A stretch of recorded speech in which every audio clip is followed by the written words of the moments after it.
Students of second year, good morning to all of you girls. आज के video में हम बात करेंगे चिंतन का अर्थ और परिभाषा, development of thinking, meaning and definition of thinking process. देखिए, जैसे कि इससे पहले वीडियो में हमने बात की थी क्रिएटिविटी और आपका जो है इमेजिनेशन, यानी कि कल्पना और सृजनात्मकता का विकास बालकों में किस तरह से होता है। तो ये भी आपका इम्पोर्टेंट टॉपिक है गर्ल्स, चिंतन का अर्थ और परिभाषा। ठीक है, कि एक बालक में बाल्यावस्था में जो चिंतन प्रक्रिया है वो किस तरह से बालकों में विकसित होती है। सबसे पहले चिंतन की प्रक्रिया को समझने से पहले चिंतन का अर्थ और परिभाषा के बारे में देखते हैं कि चिंतन का अर्थ क्या होता है। सबसे पहले ये समझा जाए कि चिंतन क्या है। देखिए, मनुष्य एक सामाजिक प्राणी है और मनुष्य के जीवन में एक सामाजिक प्राणी जब होता है वो, तो उसके सामने उसके जीवन में बहुत सी ऐसी कठिनाइयाँ और समस्याएं आती रहती हैं। अब उन कठिनाइयों के समाधान हेतु वो भिन्न भिन्न प्रकार के उपायों को सोचता है और यही उपाय सोचना ही चिंतन कहलाता है। यानी कि मनुष्य के सामने कुछ ना कुछ समस्याएं आती रहती हैं, जिसके फलस्वरूप वह चिंतन करना जो है प्रारंभ कर देता है। ठीक है, और जैसे ही उसे उस समस्या का समाधान मिल जाता है या कोई उपाय उसको मिल जाता है, वह चिंतन करना बंद कर देता है। तो एक तरह से यह सोचा जाए कि किसी समस्या के समाधान हेतु ही चिंतन की प्रक्रिया प्रारंभ होती है। ठीक है, तो जैसे ही उसे उस समस्या का समाधान मिल जाता है तो चिंतन की प्रक्रिया भी समाप्त हो जाती है।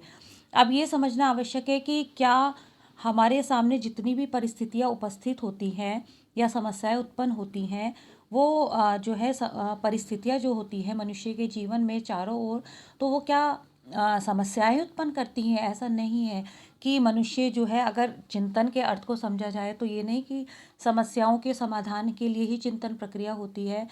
तो इसका अर्थ ये हुआ कि मनुष्य के सामने जो भी परिस्थितियाँ होती हैं वो समस्याओं से घिरी हुई होती हैं, समस्याएं उत्पन्न करती हैं, ऐसा नहीं है। देखिए, कुछ परिस्थितियाँ ऐसी होती हैं कि जिनके लिए जो व्यक्ति है वो तैयार रहता है। ठीक है, प्रिपेयर रहता है क्योंकि कुछ कार्य ऐसे होते हैं, कुछ परिस्थितियाँ ऐसी होती हैं जिसमें वो अपने आप को उसके लिए पहले से तैयार रखता है। अगर हम इसके लिए एग्जाम्पल की बात करें बच्चों, कि जैसे कि कोई व्यक्ति है, अगर उसे अपने सुबह उठता है वो, ठीक है, फिर वो अपनी दैनिक जो दिनचर्या के काम है वो करता है, फिर अपना नहा धोकर अपना तैयार होकर वो अपना नाश्ता लेकर वो खाना खाकर वो अपने काम पर चला जाता है। तो इसका मतलब क्या हुआ कि उसको इन सब कार्यों में, जब वो सुबह उठा, अपने सारे जो है रूटीन के कार्य करने के बाद जब वो अपने काम पर गया, तो यहाँ तक की जो प्रक्रिया हुई उसमें उसको कुछ भी सोचने की आवश्यकता महसूस नहीं हुई, कुछ भी चिंतन करने की आवश्यकता महसूस नहीं हुई। क्यों? क्योंकि जो वो कार्य है, जो वो दैनिक अपना जो रोज करता है, डेली करता है, उसमें वो उसके लिए जो है प्रैक्टिस में उसके वो आदत में आ जाता है, उसमें वो आदत में आया रहता है। तो उसको वो अपना जो नेचुरली वो कार्य जो है वो अपना रोजाना करता रहता है। तो इसमें कोई चिंतन का कोई इसमें प्रोसेस नहीं हुई, कोई सोचने की, कोई समझने की। वो अपना जो है जैसे कि अपना रूटीन के हिसाब से वो अपना सारा कार्य वो करता रहता है। ठीक है, चिंतन प्रक्रिया उस समय जो है शुरू होती है, या उस समय इसका महत्व होता है कि जब मनुष्य या व्यक्ति के सामने कुछ ऐसी परिस्थितियाँ या समस्याएं आ जाती हैं जिसके लिए वो पहले से तैयार नहीं रहता है। यानी कि जो है उसके जो पूर्व अनुभवों के आधार पर जो वो कार्य करता है, वो उसके जो है वहाँ पर चिंतन का कोई महत्व नहीं होता है, वो अपना चलते रहते हैं। लेकिन जहाँ पर वो किसी भी अपने कार्य के लिए, वो अपनी परिस्थितियों को फेस करने के लिए, समस्याओं को फेस करने के लिए तैयार नहीं रहता है, वहाँ पर जो है चिंतन जैसी प्रक्रिया का महत्व होता है। क्लियर? तो यह उपाय सोचना ही चिंतन कहलाता है और इससे ही आगे समस्या का हल निकालना। तो ये तय होता है कि जो है चिंतन की जो प्रक्रिया है बच्चों, वो भी एक तरह की मानसिक प्रक्रिया मानी जाती है। ठीक है, जैसे कि हमने पढ़ा था कि इमेजिनेशन, जो कल्पना है, वो भी एक मानसिक प्रक्रिया है। इसी तरह से चिंतन भी एक तरह की मानसिक प्रक्रिया मानी जाती है। चिंतन की परिभाषा को अनेक मनोवैज्ञानिकों ने अपने अपने शब्दों में जो है डिस्क्राइब किया है। वो किस तरह से कि विभिन्न मनोवैज्ञानिकों के अनुसार जो है, जैसे सबसे पहले देखते हैं कि रॉस के अनुसार चिंतन की परिभाषा क्या है। देखिए, रॉस ने चिंतन को एक मानसिक प्रक्रिया का ज्ञानात्मक पहलू माना है, क्योंकि कोई भी परिस्थिति या कोई भी समस्या को के लिए जब हम समाधान ढूंढते हैं तो उसमें अपनी हम मानसिक प्रक्रिया, हम उसमें अपने दिमाग का यूज़ करते हैं, अपनी बौद्धिक क्षमता का यूज़ करते हैं। तो इस तरह से इसको एक ज्ञानात्मक पहलू माना जाता है कि किस तरह से हम हमारे सामने या व्यक्ति के सामने जो भी समस्याएं हैं उसको हम किस तरह से उसका हल निकाल सकते हैं, जिससे कि हमारी जो समस्या है वो सॉल्व हो जाए, ठीक है, उसका समाधान हमें मिल जाए। तो एक तरह की मानसिक प्रक्रिया का ज्ञानात्मक पहलू इसको माना जाता है, ठीक है। और यह मन की बातों से संबंधित एक मानसिक प्रक्रिया होती है, ठीक है। कि अभी जैसे हम कहते हैं ना कि जो हमारा मन कहता है हमें वो करना चाहिए, जो हमारी आत्मा कहती है उस कार्य को हमें करना चाहिए, जो जिस कार्य को करने के लिए हमारा मन और हमारी आत्मा गवाही ना दे उस कार्य को हमें नहीं करना चाहिए। तो यह मन की बातों से संबंधित ही एक मानसिक प्रक्रिया मानी जाती है कि जब किसी भी कार्य को करने के लिए, उसके लिए समाधान ढूंढने के लिए कौन सा जो पहलू है, कौन सा ऐसा कार्य है जो सही है या कौन सा ऐसा गलत है, जब तक हम अपने मन, हमारी आत्मा से, हमारे मस्तिष्क को ऑर्डर नहीं मिलेगा, आज्ञा नहीं मिलेगी, तब तक हम उस पर विचार नहीं करते हैं। तो इसलिए रॉस के अनुसार जो है चिंतन एक मानसिक प्रक्रिया मानी गई है। रायबर्न के अनुसार देखते हैं बच्चों कि रायबर्न के अनुसार चिंतन की परिभाषा कि चिंतन एक इच्छा संबंधी क्रिया होती है जो किसी असंतोष के कारण आरंभ होती है और प्रयास के आधार पर चलती हुई स्थिति पर पहुंच जाती है जो इच्छा को संतुष्ट करती है। देखिए कितना अच्छा इन्होंने रायबर्न ने कहा कि चिंतन एक इच्छा संबंधी क्रिया है कि जब हमारे या व्यक्ति की या किसी बालक की इच्छा होगी तभी हम उस समस्या पर, उस किसी भी टॉपिक पर हम चिंतन करेंगे, सोचेंगे, विचार करेंगे।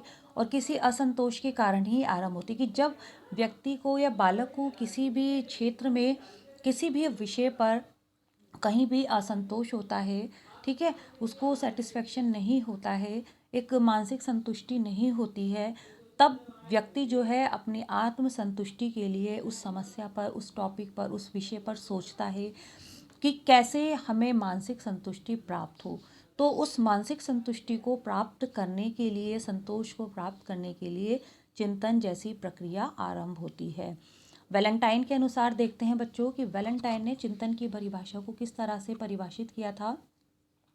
चिंतन शब्द का प्रयोग उस क्रिया के लिए किया जाता है जिसमें श्रृंखलाबद्ध विचार किसी लक्ष्य या उद्देश्य की ओर अविराम गति से प्रवाहित होते हैं। देखिए वैलेंटाइन ने भी कितने अच्छी तरह से चिंतन को परिभाषित किया कि चिंतन शब्द का प्रयोग उस क्रिया के लिए किया जाता है, कोई ऐसा कार्य, तो एक मानसिक क्रिया हो गई जिससे श्रृंखलाबद्ध विचार किसी लक्ष्य या उद्देश्य की ओर विराम गति से प्रभावित होते हैं। कि जब हम किसी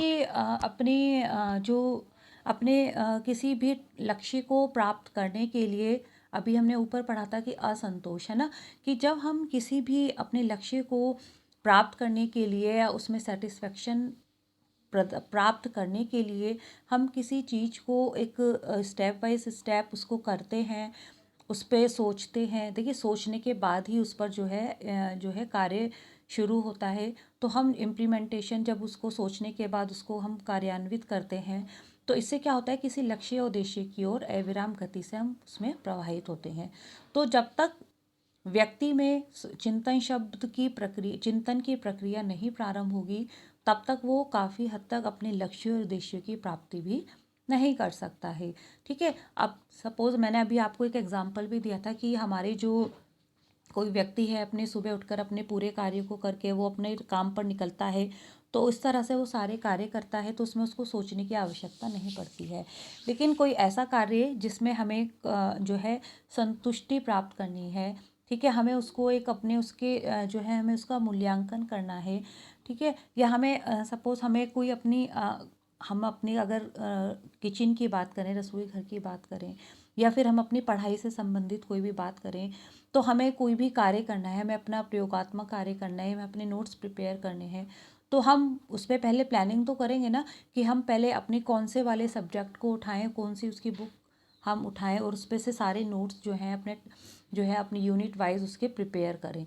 ठीक है, तो एक चिंतन प्रक्रिया प्रारंभ होती है ना, हम सोचते हैं उसके बारे में कि भाई सिलेबस में क्या है, यूनिट्स कौन कौन सी हैं, फर्स्ट यूनिट में क्या है, ए पार्ट कौन सा है, बी पार्ट कौन सा है।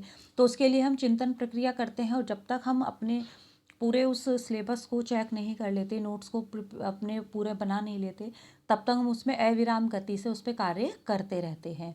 तो चिंतन के द्वारा ही तो हुआ अपने लक्ष्य या उद्देश्य तक पहुंचने का कार्य। ठीक है, अब नेक्स्ट देखते हैं बच्चों कि चिंतन के प्रकार क्या होते हैं, काइंड्स ऑफ थिंकिंग। तो ये चिंतन के 4 प्रकार माने गए हैं। कौन कौन से हैं? प्रत्याक्षात्मक चिंतन, प्रत्यात्मक चिंतन, कल्पनात्मक चिंतन और तार्किक चिंतन। ठीक है, तो इन जो टाइप्स ऑफ थिंकिंग है, काइंड्स ऑफ थिंकिंग है बच्चों, 4 प्रकार के हो गए, प्रत्याक्षात्मक, प्रत्यात्मक और कल्पनात्मक, तार्किक चिंतन। इस वाले टॉपिक को हम अगले वीडियो लेक्चर में डिस्कस करेंगे बच्चों। आई होप आपको समझ में आया होगा meaning and definition of thinking. ठीक है, आगे के इसी टॉपिक को कंटिन्यू करते हुए मिलते हैं नेक्स्ट वीडियो में। Okay girls, thank you.